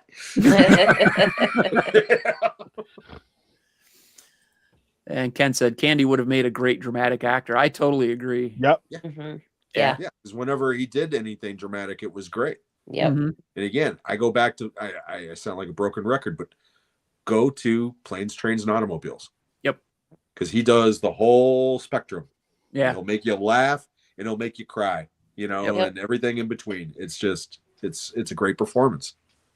Even that role in JFK as Dean Oh, Andrews, he was so good in that. he's a sweaty, slimy greaseball of a guy, dirty Mhm. lawyer, but you forget it's John Candy because the way he's playing it. Yeah, Even isn't though he like a Southern dandy or something like Yeah. that or something? Yeah, He's 'Cause got, again, I he's do got that remember New the Orleans character. accent. yeah, he's great in it, but he's only in it for less than 3 minutes, I think. There's so many people that in that movie, you know, I mean, look at Joe Pesci. I remember him having that little moment that's so good, you know, Yeah. but Yeah. Oh, here you go. Let's unite the two. Stacy says, "Would you have cast John Candy in Pulp Fiction?" John Candy is Marcellus Wallace. I was going to Now, say you the might Gimp. feel a slight sting. That's pride fucking with you. Let's see what else I missed here. Oh yeah, every TV show in the 70s had a Hawaii episode where they ran into Don Ho. Yep. And Texas said the Brady Bunch, and they run into Vincent Price. Remember that? Yep. Yes. Not the haunted tiki idol. There's a tarantula in our room. Zoinks. Yes. Poor Greg. Oh, Greg, my heart. Oh, are you a Barry Williams fan? Were you? Oh, I- yes. I am a big Brady Bunch Barry Williams fan. Did Sean not tell you what he got me for my birthday? No. Sean, tell them. Oh, I got her a cameo message from Barry Williams. Oh Lord, It was the greatest birthday gift ever. that's awesome. He even did Johnny Bravo for me. Oh, now that's awesome. Shit, I would have So- liked that as a birthday present.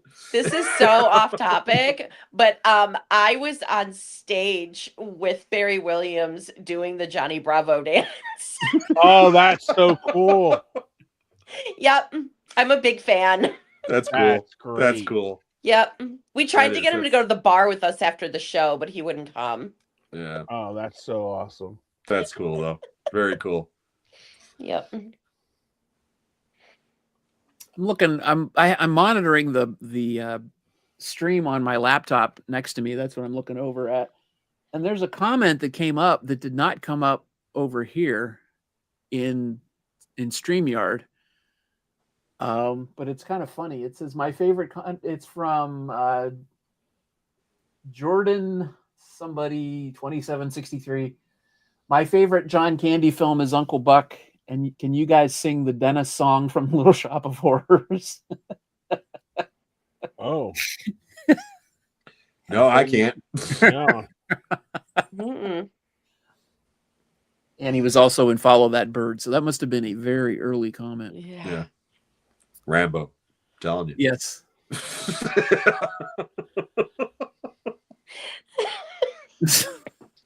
You don't just turn it off.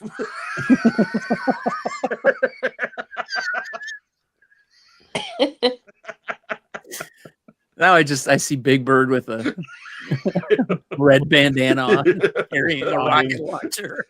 You snuffle up again. It's over, Bird. It's over.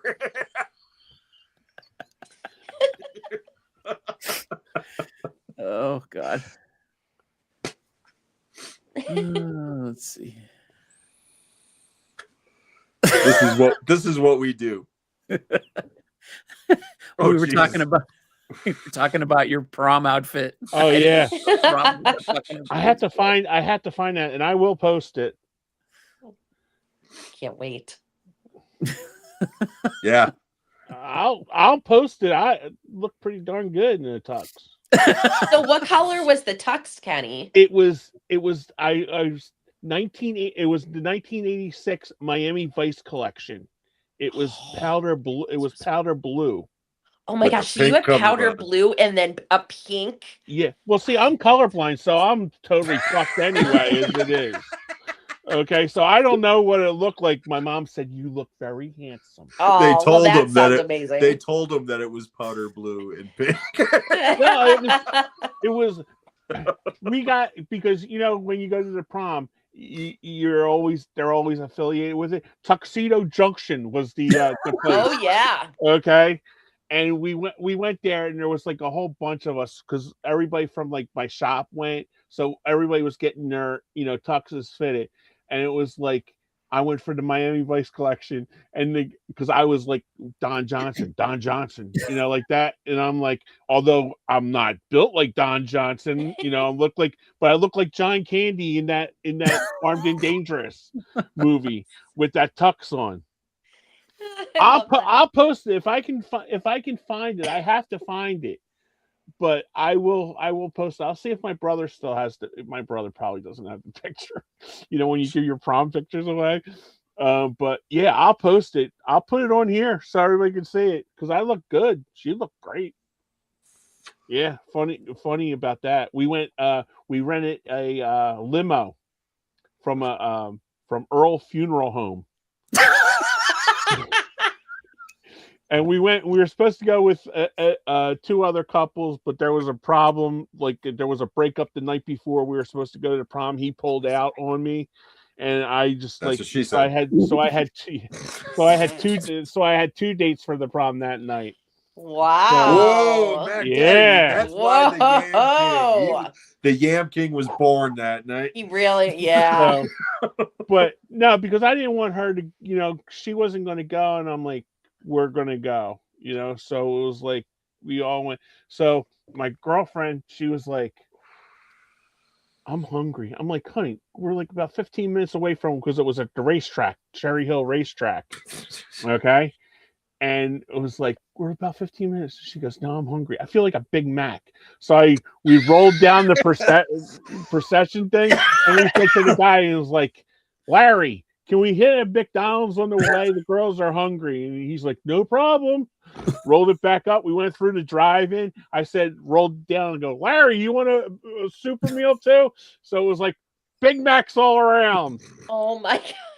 So we had Big Macs, fries, and Coke on the way, and then we were like, and then like the limo like had like an air roof, so we were like, like looking out and stuff like that. And it was so great. It was so much fun.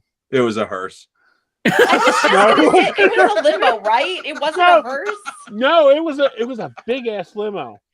And I actually have I still have the camcorder for that too. For it. But oh my God. You know what? I think my brother sent me that like little thing. So I'll send you guys the little thing of my prom night. Yeah, Please I went do. to 3 proms, man. Wow. 3. Wow. Look at you. Junior prom, senior prom, and then my ex-wife was a year behind me in high school, so I went to her senior prom. Nice. And and I was pissed off at her senior prom because they wouldn't let me drive my own car. So I had to ride a school bus, even though I had been out of high school for 2 years at that point. I was like, you know what, fuck this shit. But of the 3 proms, hers was the best because the after party, so to speak, we went to Great America, which is Six Flags. Oh, And Oh. it was before they opened for the season. They were open on weekends at that point, but that was it. But they weren't completely open yet. And it was completely closed except for like 10 high schools that had their proms there. So in this humongous amusement park, we're talking maybe 300 people. Wow. I mean, there was more people working than when we were in the park riding. And only time in my life that I was able to go there and walk on any ride. That's cool. I mean, we went on one roller coaster 4 times in a row without ever getting out of the car. We got pulled back in, and the guy was like, "You guys want to go again?" Hell yeah! There we go again. You know, I mean, oh yeah, it was great. Did you just say 10 high schools and 300 people? How many people did you graduate with? yeah. I grew up in Johnsburg, Illinois, and there was a total of 128 kids in my graduating class. That's slightly bigger than mine. There was like 500 kids total. In the Oh my school. gosh. Yeah, our Yeah. graduating My school class was literally had 241. cornfields around it. Wow. Yep. How big was your class, Kenny? 241. God. I had was 800. And I was a small class at 800. Wow. Yeah. We used to, where I went to high school, we used to be the largest high school in the state of Ohio Yeah. for a long time. No, I went to a prestigious private school in cow country. No, Ooh. I went to a literally, vocational school. not a private school at all. But yeah, I grew up in the sticks, basically. I mean, not like you have to drive an hour to get to anywhere, but the next town, I mean, where I worked, the movie theater, it was a 15-minute drive from where I grew up, Wow. you know, so Okay. Huh, interesting. yeah, I grew up literally like right in the middle of Chicago to the south and Milwaukee to the north. Okay. Same amount of distance either way. So we're talking 50 miles either way. And I still live there. I'm still in that general area. Okay. Cool. Huh. I graduated with 110 people. So Wow. Yeah. Pennsylvania. I Western graduated with 3. My mama said I was the best out of me and Gomer. You know? We was homeschooled. Oh, that comment that I said didn't show up. It was actually on delay. So apparently there's a delay between YouTube seeing it and us seeing it. So that's why that explains a lot why there's a kind of a disconnect from what we're talking about to Oh, there it is. Yeah. Oh, Yeah. the Dennis song. That's what you're Yeah. talking about. Yep. Yeah, that's Steve Martin singing that, which Yeah. is actually the best scene in the movie, him and Bill Murray. Yeah.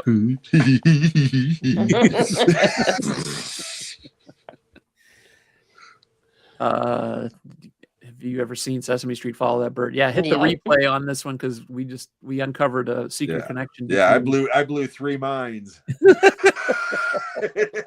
Yep. Unfollow That Bird and First Blood. That's right. I'm Oh, telling you, the parallels are there. You just got to look for them. we're gonna watch that one too when you get back. Why are we watching Follow That Bird? Trust me, this is going to be great. No, what you got to do is you got to put Follow That Bird on and then First Blood. No, you got to Right. watch First Blood first, and First then Blood Follow first, That and then Bird. That's Follow what I'm That saying. You'll see the parallels if you watch it as a double feature. You will. I'm telling you. That just Watch boggles it. In my about mind. 2 weeks, I'll get a message on Instagram. Are you fucking high? I was just going to say, were the writers high? Did I you was go- actually going to ask if you Yeah. were high when you were watching this. No, like I said, I heard about it on a podcast. Okay. And then when I was listening to the podcast, the name of the podcast is Junk Food Cinema. I'm telling you, it's a great, great podcast. All right. One of the co-hosts is the guy, he's a screenwriter named C. Robert Cargill. He wrote the Sinister movies. He wrote The Gorge. He wrote Doctor Strange. Okay. Him and Scott Derrickson are like partners. But anyways, him and this other guy, they do this podcast where they just pick a random movie that most people don't like, and Follow That Bird was a Patreon pick because neither one of them had seen it. And somebody was like, at that point they had like a special Patreon level where if you paid $100 for 6 months, you could pick a movie for them to watch, and some bastard picked that one. And they kept putting it off. And then they finally did it. And the whole time they're talking about it, all they kept talking about was First Blood. And then they were like doing sound clips of the two. And I'm listening to this episode and I'm just like, my mind is blown. And I'm just like, holy shit, you know? And yeah, I'm telling you, it's there. It's there. Wow. C. Robert Cargill, who wrote Black Phone and Black Phone 2 Yeah. and Sinister 2's the characters based on that. Yeah, I talk to him on Blue Sky all the time. Oh, really? Yeah, he's a great guy. He really That's cool. is. Jim's got connections. Yeah, really. You I have tried. someone here and talk about that movie. Well, the guy that I did the show with on Patreon so far, Scott, Mhm. he's like the third unofficial co-host on that show. When Cargill is on a movie set, he'll fill in for him and shit. Oh, okay. That's cool. And it's all, both shows are very well connected. But yeah, I talk to those guys on it's not like, we're friends or anything, but Right. I'll leave little comments on their shit and occasionally they'll send one back, That's cool. Yeah. That's very cool. Yeah, like Cargill was talking because he lives in Texas and he was saying that there was an ice storm, but unlike last time, the power was only out for like an hour or two and then they brought it back. So I left a comment and I said, "Oh, Ted Cruz hasn't left the state, huh?" And he thought that was kind of funny. Have you guys ever got a famous tweet back from somebody famous? Yes. I got, oh gosh, who's the guy from Third Rock from the Sun? He's a digital creator. Not Jonathan. John Lithgow? No, the younger kid, with the brown hair. Joseph Joey? Gordon-Levitt? Yes, Wow. Joseph Gordon-Levitt. Yes. I love that guy. He's awesome. Yes, I do too. And I follow him because so I went to this huge marketing conference and he was one of the keynote speakers, and he's so smart, and he has this whole other side gig that he does with digital media marketing. And so I tweeted something about being there and how great he was, and he responded back to me and thanked me for being there and said what a pleasure it was. It was cool. It was super cool. That's awesome. Yeah. Great. Yeah, the Cargill guy, when the Black Phone was out, the second one, part 2 this year. I remember telling you guys that it was already coming on streaming like 18 days after it opened. Yeah. So I did. I sent him a message and I was like, "Hey, I was just wondering what your feelings are about the quick turnaround these days. Does that affect, in your opinion, does that affect the box office or blah, blah, blah, blah, blah?" And he did. He actually responded and left a nice little thing. And he was like, "No," he goes, "Number one, I'm happy just that we got to release anytime, in this day and age." He says, "But by and large, when it comes to horror movies, the majority of the people watch it in the first week or two in the first place. So in that case, the turnaround wouldn't really affect it." He was like, "It's not that big of a deal." Now, he says when he did Doctor Strange, if they would have put that on streaming in 18 days, he says that would have upset him. Because again, that played in the theater for months and months and months and months and months. Right. So, but I thought it was really cool for him to respond to me because, again, at that point, it wasn't like, we had a relationship or anything. So That's cool. Neat. Ken said that he's had a few tweets that were shared, one from Kevin Smith and the other one from cool. Genesis Rodriguez. I would love to have a conversation with Kevin Smith. I'd be like Chris Farley. You remember that time that you wrote that movie and you said you shouldn't even be here? I love that movie. I had two. I had Oh, yeah? one from Chris Jericho, the wrestler, Yeah. and he just put, "That's cool." And I called up my brother. I'm like, "Jericho just yeah," and he was like, "Calm down. What did he say?" I said, "That's cool." He goes, "Oh, that's great." And you could hear him. I could hear him in the head going, "He's probably done that like a million times to everybody else." But my deck-ass brother's like having a parade in his house because it happened. Hey, And man. the next one is my favorite. I was in a discussion group about Doogie Howser. I love Doogie Howser. Okay, and we had the ultimate Ginger and Marianne, and they were like Wanda or Janine, and I was like, I'm Team Janine. Love Janine. Had to put up with Vinny's bullshit and all this stuff like that. So she must have heard what we were doing, and she goes, Team Kenny forever. Lucy Breuer that played Janine. I was like, yes, she knows who I am. What? I just remember Danica Patrick from the Wonder Years because she was a cute little girl. Winnie Cooper. Oh yeah. Because she was a cute little girl, and she grew up to be a beautiful woman. I mean, and she's like a friggin' rocket scientist or something. Yeah, she's I was supposed gonna to say be she's a like scientist. super genius, Yeah, but Kenny, do you know who knows who I am? No. Neil Diamond. Shut up. And let me tell you why. My Oh. mom and I went to see him in concert, and he came over to our end of the stage, and I was like waving and like yelling, and he looked me in the eye and waved back, and I know it was for me because I was the only lunatic standing in my section. Oh, that's so good. So Nice. good. So good. So good.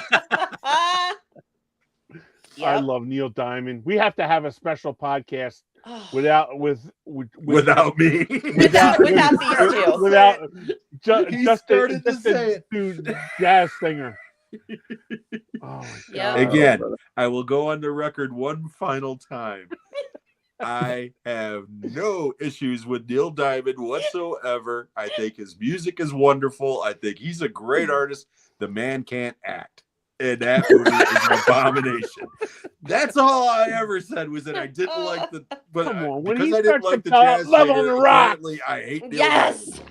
Oh man! So good. Just everything into that. I even serenaded him and Ollie yesterday. Instead of Love on the Rocks, I was like, "This movie sucks. Ain't no surprise. These two can say anything, but it's all lies." We got to turn the show into a song showcase one night. Yeah. Just Jim and Yes. Kenny sing for 2 hours. No, my wife will divorce my ass. She'll send me back out to the garage because she can still hear me. Rory, did you ever see Pure Country with George Strait? Yes. Yes. So good. So good. So good. So good. Yes. So good. So good. Yes, That's such a great movie. it is. Oh, man, they don't make movies like that anymore. No. Right. But Song Sung Blue. We have to have a Neil Diamond night. We do. Oh man, Sean watched Song Sung Blue with me. that's such a great one, isn't it? It is so good. And like you cry, like no spoilers, because half the people haven't seen it yet. But And won't. It won't. oh no, they will. No, me. I won't. Oh man, Play Me, I Am I Said. Oh man, Uh-huh. goosebumps. And you know why I started liking Neil Diamond? Because Love at the Greek was on NBC or ABC on network TV at like the popular, and Fonzie got up and started. He's got okay, so here's what we need to do, Kenny. You and I need to just have our own show and talk about Neil Diamond, Air Supply. Oh, don't get me going on the air. He been Eurythmics. baiting me all week with that I'm all shit. out of love. I'm so lost without you. Yeah. He did. He said yesterday, I wonder what the Air Supply version of this would be. And I sent him back, burn in hell, Kenny. They were offered the song How Am I Supposed to Live Without You? That Laura It never Branigan made me did. appreciate Michael Bolton more than in that moment, man. Big Mike. See, we could talk about Young and the Restless Oh so my much. God. And then me and Sean could have kiss talk. Yeah, let's talk about Rush. Russian kiss. Yeah. Oh, I've got more bands than that. We could talk about a lot of bands. Oh, man. Oh God. I did want to mention one person who I did talk to for a little bit on Twitter Yes, was we forgot to mention you. Steve DeJarnat, I Mhm. think is his name. He wrote The Miracle Mile. Oh, I love that Oh, movie. okay. He read my review and liked it, and we talked about it for a little bit, just back and forth, just some basic stuff. But then he ended up following me on Twitter. So That's Not neat. bigger was than kinda Neil cool. Diamond. Never. Well, I remember when I first got on Blue Sky, I got so excited because I posted how much I enjoyed The Long Walk. Mhm. And suddenly I got a new follower, and it was Stephen King. And I immediately texted these guys. I was like, fucking Stephen King is following me. And they were like, that's awesome. And then I checked, and it's not Stephen King. It's some other asshole who took that domain. And I was like, ah. Well, the real Janine still follows me on. So for you people in your mid 50s, Doogie Howser, highly recommend it. Yes. Now streaming on Disney Plus. Yes. Yes, John, my show is almost over. I forgot to mute this. All right, it is time for movie recommendations because we are almost at 9:00.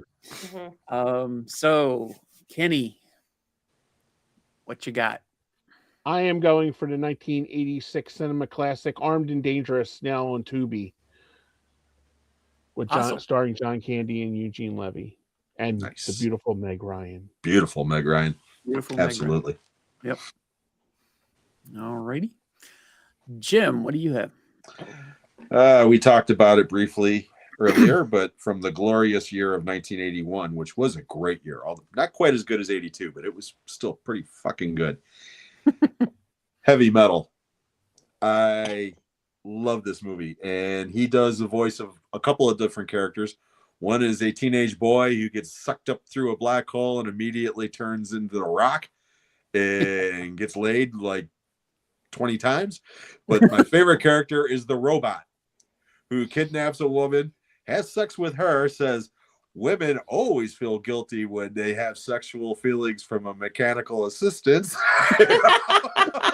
while his two alien cohorts are doing massive amounts of cocaine. I love Heavy Metal. I do. I absolutely love this movie. So that's my recommendation this week. All right.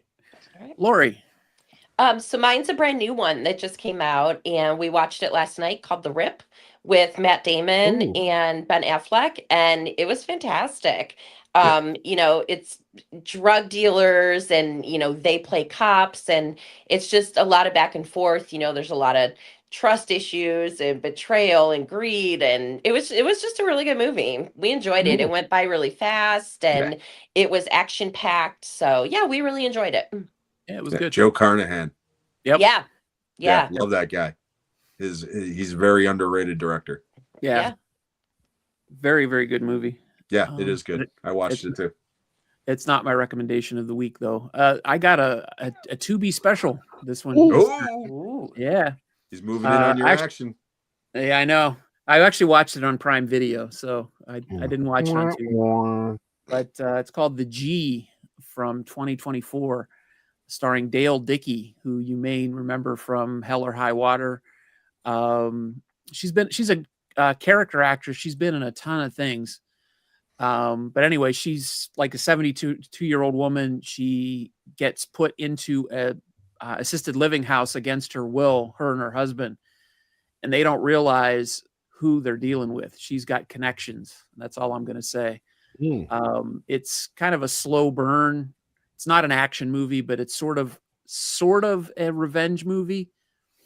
Don't think action packed, just think slow burn, and go definitely check it out. It's called The G.